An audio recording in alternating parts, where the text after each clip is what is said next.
I'm Travis Brown, founder and CEO of Mojo Up Marketing and Media. And this is my podcast, where I talk to the most successful Black and brown business executives who've broken through the barriers of today's business culture.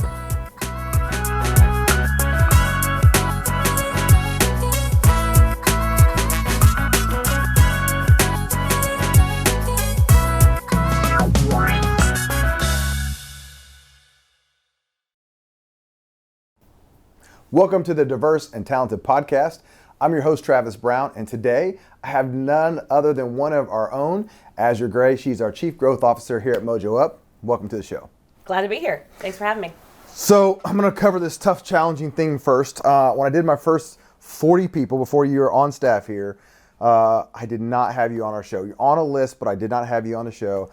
And we sat down one day, and I had to apologize because I needed to have you on the show before. Yes. So that was my apology then, and I just now saying, hey, I'm super glad that not only are you on the show today, but you are our Chief Growth Officer. So talk a little bit about what the journey has been like to be here at Mojo Up. It's funny because I never expected to actually be here. So we've known each other for a while, a few years through networking, common relationships and circles.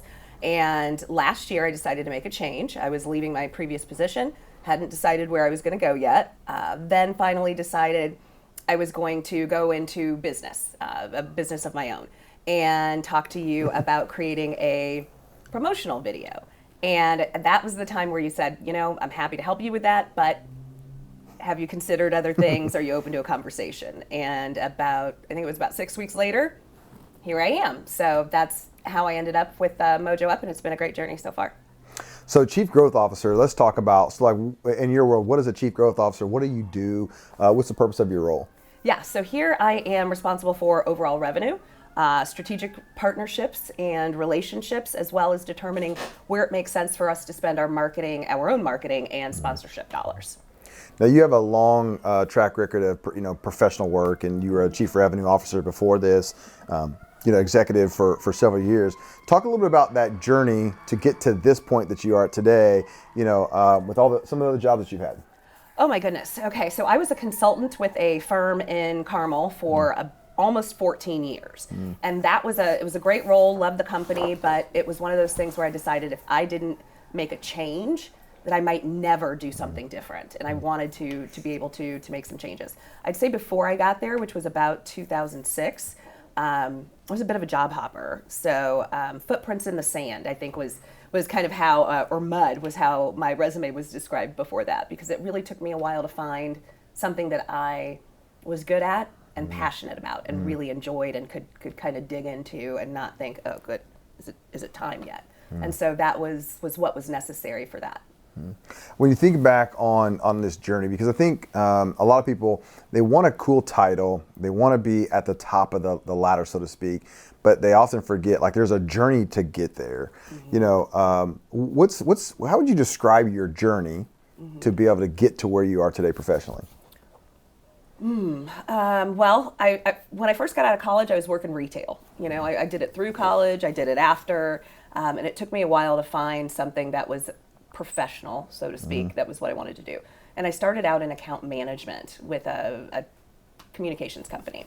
And there I learned that I liked working with people, and there was more money in business development than there was in account management. And so I left there a few years later and made the transition to business development, and I've really never looked back. I've done that in some form or another ever since. I mean, the code word, we've addressed it now as business development, but at the end of the day, it's sales. Right. It's being able to sell. Some people are just scared to sell. Obviously, you're not. Why do you think that is? Because I think people think of sales as the sleazy salesman who's trying to sell you a car that's a lemon, as opposed to really being someone who has something that can bring you value. If it's not, then you shouldn't purchase it. But if you have a need for it and it brings you value, what that salesperson does is help you to understand and answer your questions and fill you in and kind of take you along that road from finding it to vetting it to purchasing it. How did you develop your skills? I mean, because there are levels to this, as we always say, right? And not everybody is really good at this. How did you develop your skills? Over time. So it started out, my very first sales training course that I took was with Trust Point, actually here in Indianapolis, maybe 20 years ago or so. A few. Yeah, just a few years ago. So I took it with them, and that was how I got started. And then you continue to develop your skills over time. I actually used to do quite a bit of sales training that I facilitated in a previous position, and so you get better at it. And the sales game has changed a little bit more over time. It's become more consultative, more relationship based. So that's also something that had to adapt to. If you're giving out one key, one tip, one thing for sales to somebody that's like, I do not want to be a salesperson, but they need it. Because I always tell people, like, everybody's a salesperson. You know, when I'm in the car with my two kids and my wife, and we say, all right, where do you want to go for dinner? The sales starts, right? And everybody's going through out their ideas, and whoever is the best salesperson ultimately wins. So everybody is involved in sales. Like, if you were coaching, giving tips of like, here's how you can be great at it, what would it be? I'd say keep in mind being authentic in your own personal brand, because they're ultimately buying you, the relationship of working with you. Of course, it matters what the product is that you're selling, that the service is good and reputable, but typically it's about that relationship that they have with that person, unless you've got some kind of commodity that they're just, Amazon and purchase off the keyboard. And so you mentioned the personal brand, and so kind of segue into kind of that first part of your world was all sales, and now you've moved into this marketing here at Mojo Up. What have you learned about marketing in the last year? Whew, do we have enough time to cover all of that? Okay, so marketing in the past year, I have learned that there's stages to it. The awareness, consideration, decision was huge. I think that most people who are not in marketing don't really realize that you can't simply put something out there and people will come. You have to give people an opportunity to understand who you are, even so you're there when they need you later, even if it's not right now. Understand what it is that you do, the value that you can bring, consider it a little bit, and then make that decision. The journey of learning about marketing is way bigger. I think when we first started talking about this job, I'm like, hey, it's going to take, there's a curve. Yeah. And I feel like you're looking at me like, I don't need that long, or I'm not going to, it's not going to take me that long. It didn't take me as long as you thought it would. But it still was this journey around understanding how to take something new and match it with what you were already inherently really good at, sales, right? So talk a little bit about like how that journey is going, how you're learning things, what you're learning to be able to solve problems for people. Yeah, so I think one of the things I'm learning is that there's a lot more to the strategy than I realize or others realize. There's a lot more to think about in terms of how do I put something together that will get me from point A to point B in terms of what I'd like to happen with my business. And understanding that the positioning of how you actually tell that story, because I've never been, as much as I'd like to be, the best storyteller. And so that's something that really I've had an opportunity to see you do as we work with clients on blueprints and creating campaigns and all of those things, and seeing really how it evolves from the beginning to the end.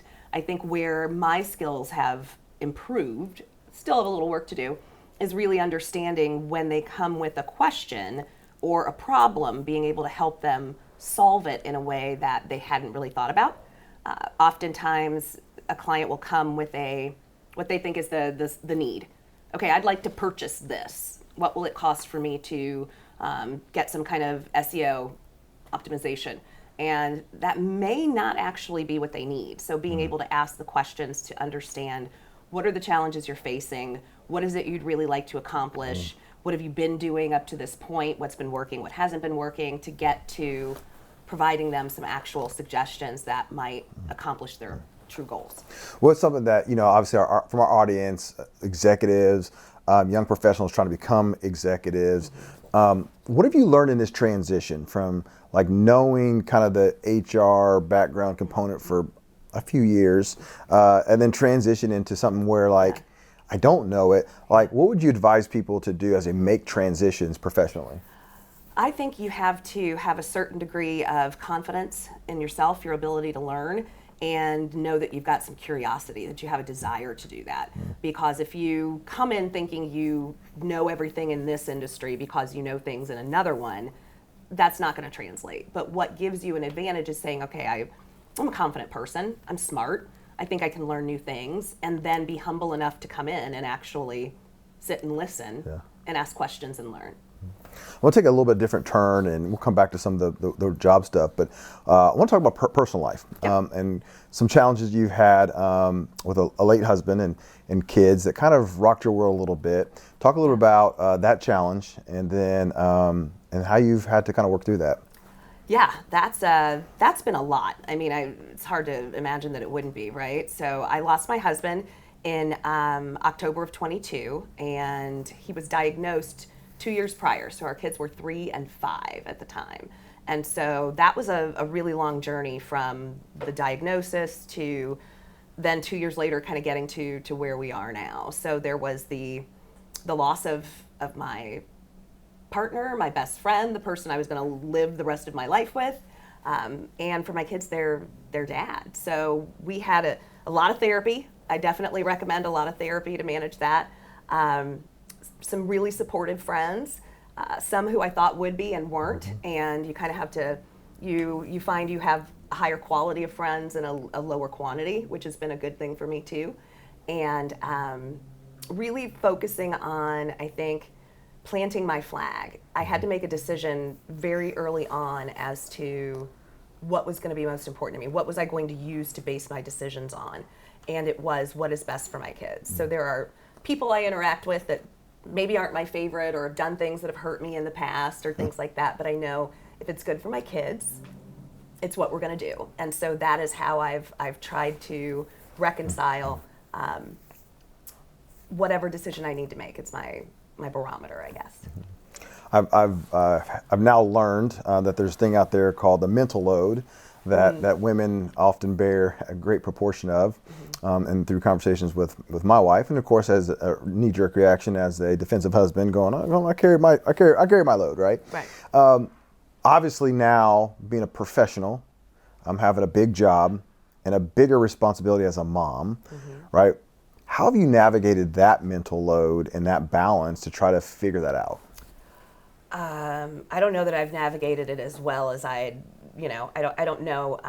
I guess so, because I'm still standing, right? My kids are still doing well, so I think I've done a decent job in that sense, but I'm kind of my own worst critic, so I help with, I take in the compliments I get from my family and friends, and my kids, who tell me at least once a day I'm the best mom ever, which is definitely something that helps. But I think the way to navigate that and how I've done it is really knowing you must.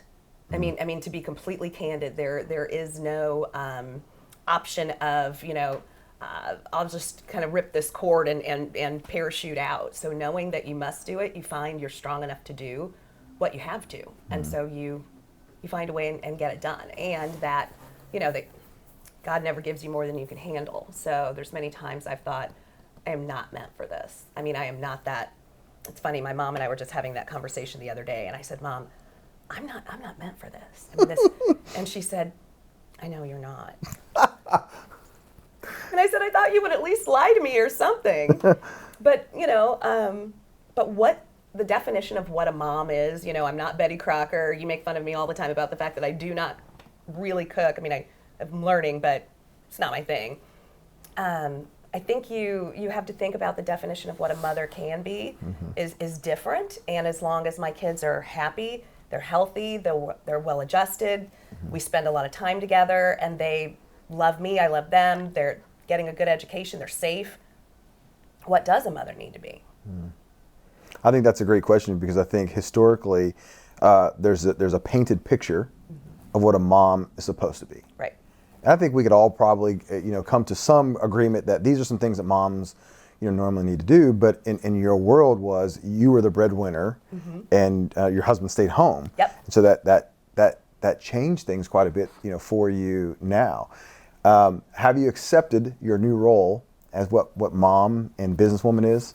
I have, because I was already performing part of it, but the transition came when what's for dinner tonight? And I thought, I don't know. The meal prep and planning, which is still not really something I'm great at. But thinking about how do you run the household and create schedules for it and keep everything running smoothly, in addition to everything that I need to perform for work. And that was not the easiest transition, but it's one where, again, you kind of get thrown in the deep end and you decide you have to figure out how to swim. So it may get a little messy. We're kind of coming out of the messy middle now, I think, to getting a little bit more of a semblance of routine and what life is starting to look like for us. And I've accepted it. It's sometimes fun, sometimes not as much so. Yesterday we went to the zoo, spent a little time there together for a couple of hours, and then it was off to pick up groceries, make dinner, and get the kids to bed. So, life. Well, I wanted to kind of go through that to talk kind of about something you and I spent a lot of time talking about, is what it's like to show up in the rooms that we show up in. Because prior to having kids, right, you were on a professional journey and executive, and I'm going to imagine from conversations that there's many times you show up that either you're the only or you're the first. And so similar to some of the struggles of learning how to be a mom, learning how to be a black female business executive in a lot of these rooms. Talk about, take one side or the other first, the only or the first, and talk about what has that experience been like for you? I remember distinctly, there was an event I went to in Ohio, maybe 10, 12 years ago. And I anticipated I would probably be the only in that room. And it was a room of about 200 or 300 people. And so I decided to fully embrace that. I wore a bright orange dress, professional, and decided I'd make sure everyone knew exactly who I was.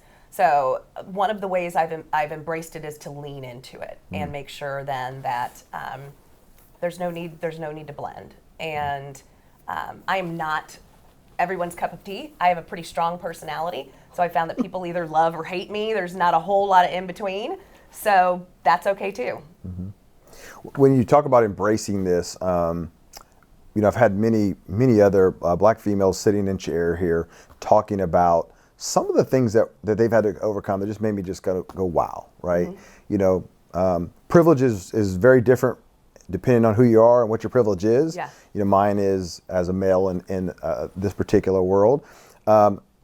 What has that navigation been like for you now? Like, okay, have you had to figure out how to talk, how to wear your hair, what you could say, how to avoid angry black women? Like, what has been your specific hang-ups that you've been dealt with to go, how am I going to handle this? Yeah. My father was a professional, so I had quite a few peeks into this world beforehand and someone to advise me along the way. So I've had that upside. I'd say the challenge has definitely been learning when, because I'm a pretty outspoken person, I'm sure it's hard to imagine, but I am. But that's learning where you have to temper it, because there's a desire to, I have the seat at the table and I have something to say and I want to express my opinion. And you want to do that when it makes sense and you have something to contribute. And so that was something early on, I'd say, that I learned to, and it takes some practice to know that I don't need to comment on everything, but when I do have something of value to say, speak up and do so. And I think I did also have some challenges with my confidence. I felt being picked at a little bit, and not letting that bother me. I did express that to someone that, when you do that, it really bothers my confidence. They said, well, no one should be able to take away your confidence. So basically you need to figure it out. And that was tough. And do you feel like now in 2024 that, all things are equal, women have same opportunities, the tables, you got seats at your tables or build your own tables, like, what's that like now? I think most of those things are true. Do I think all things are equal? No, they're not. If so, then a woman would be earning $1 for a man's dollar, and across ethnicities, all of those things, and those aren't the case. So I think that to say all things are equal is untrue, but at the same time, they're so much better. and the opportunities, you still have to seize what you can. And I think I've never let those barriers prevent me, but I'm also not in any way blind to thinking that, because this is going well for me, it means it's going well for everyone, or that everybody else has the same opportunity. I believe that gifts and talent are equally distributed. Opportunity, however, is not. So for our young professional audience, or even our professionals that are like, I'm ready to level up, but I don't see the path, or I see more of a ceiling than I see opportunity. Like, what would your encouragement be, or how would you tell them to navigate to go to the next level? First thing is shift your mindset. You've got to decide what it is. I remember we did vision boards here, right? Not that long ago. And I remember the first vision board that I put together. And it was really deciding, okay, dream big. I mean, really think about what is it that would make me not become some kind of superhero or something, but what would really make me happy? What do I want? And to really start to envision that, not based on what someone else says I can do, not based on what someone else thinks I should be, but what is it I really want? And once you do that, then you start to work towards it. And other people who get in the way of that, that's what helps you to weed out people who should and shouldn't be part of that journey with you. We have a little bit of time left, a couple minutes left. I want to talk more about marketing now, because now you're in this marketing seat. Like how do you talk about marketing? What are you telling people? How are you encouraging people that come to you and say, hey, you work at a marketing company now, what do I need to do to fix my brand? Like, talk about some of those things that you're having conversations around. Yeah, I think when it comes to marketing and that initial conversation, it's a lot of people I've learned, I've gotten to them a little later than I would have liked to, because they've already been burned by someone else, it sounds like. So understanding the role that marketing can play in helping people to understand what makes you different, understand the value that you bring, what it is that you actually do. Sometimes people do things that are a little complicated, and even just understanding the clarity around their product can be challenging. And understanding it's something you do need to budget for, the same as anything else. And if you do it properly, it does bring a return on the investment. And the different places in which you need to market, depending on who your target audience is. A lot of times people try to be everything to everyone, and rather than saying, what is it that makes us unique, different, what do we solve, and who then has this problem frequently and would want what we sell. Yeah. And so what have you figured out, like, we do a lot of things here, but like for you, when you're talking about Mojo Up and problems we solve or whatever makes you, like, what does that look like? How are you communicating what you do now? I guess really to think about what Mojo Up does. I mean, we help businesses that are great at what they do, but not enough people know how great they are at what they do. We help them fix that. And there's a myriad of ways we do that. And we do that with not-for-profits, we do that with small businesses, enterprise organizations that just need a strategy where their marketing team is focused on the day-to-day. We help in a lot of different ways. It really can be depending on where they are and what it is that their needs are. So anytime someone is thinking that, I'd like to dig a little and find out maybe how we can help. And what about as an agency, like what makes your team so unique? We are, first of all, diverse and talented, as you can tell from the podcast. We build it until you love it. And we also are going to be people that are going to build it like it's our own. So we really would never recommend something for someone else's brand that we wouldn't do with our own. So you have some exciting news coming up around your own podcast. I do. The Power of Us. Talk a little bit about why you're doing a podcast and what are you most excited about? Well, one of the things, if you follow me on social media at all, I talk a lot about empowering women. And so the Power of Us is really focused on that, to think about diverse and talented, but kind of from that perspective of women in the workplace and work-life balance, and the importance of being able to bring your full self to work, and what was your journey like? So I'll be talking with other women, just like you're talking to me now, about their life, their success, their challenges, and I'm looking forward to launching that and having those conversations. I'm excited about that. I'm excited for that for you as well. All right, so it's time for the Mojo Up Hot Seat. Okay. Oh, yes, okay. So Mojo Up Hot Seat is some rapid fire questions that I'm going to throw at you. One word answer. We'll just kind of run through them. Now, here we go. Ready? Favorite place to vacation? The Bahamas. Favorite restaurant? Oh, that's a hard one. Can I come back to that? I was going to say favorite food you cook, but then I just decided I better ask about a restaurant. So okay, a brand that you love to support. A brand that I love to support. Are you motioning to the shoes? I'm not motioning to anything. Honestly, I would have to say White House Black Market. I shop there a lot. There you go. So you are new to the world of Jordans. Yes, You're now yes. baptized in the Jordan family here at Mojo Up. Favorite professional sports team? either the Colts or the Pacers. Okay. Yeah, both, I guess. Different sports. All right. Favorite college? Indiana University, of course. TV show? Favorite TV show? Probably, you know what, in college, it was the show, Sunday night, could not miss it, Sex and the City. A recent TV series that you've binge watched? I don't know if you'd call Breaking Bad recent, but I did watch that several years after it was on and kind of binged it. Favorite athlete? LeBron James. Favorite entertainer? Favorite entertainer? Oh, no. I don't know that I have one. That's a Prince. I guess maybe I'd have to say Prince. Favorite actor? Favorite actor? Idris Elba. I was going to say actress next, but actress. I don't know if I have one. Mac or PC? Olivia Pope. No, no. That's her. Not her name. That's the character. How could you not say Olivia Pope? Fair enough. Kerry Washington. Kerry Washington. Yes. That's right. Mac or PC? Mac.